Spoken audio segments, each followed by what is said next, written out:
तो मंग भाई हमारे बीच एक बहुत ही हसीन कलाकार श्री 1008 सोनिल बस बना लिया गांधी उमंग भाई ने। के सोनिल शाह है। सोनिल शाह। सोनिल शाह यस। वो हमारे बीच में गाने जा रहे हैं कुछ तो। શું ગાશો સોનિલ ભાઈ? यार क्या गाए उमंग भाई?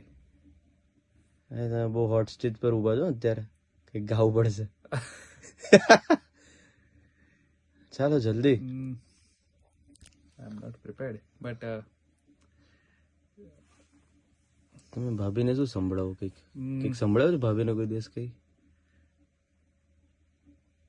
देखो माई अजब रूप जिन जी को, देखो रे माई अजब रूप जिन जी को, इनके आगे और सब हूँ को, इनके आगे और सब हूँ को, रूप लागे मोहे फी को, देखो रे माई अजब रूप जिन जी को, देखो रे माई अजब रूप जिन जी को, लोचन करुणा अमृत का चोले, लोचन करुणा अमृत का चोले, रूप सोहे अतिनी को, देखो रे माई अजब रूप जिन जी को, कवि जश विजय कहे साहिब, कवि जश विजय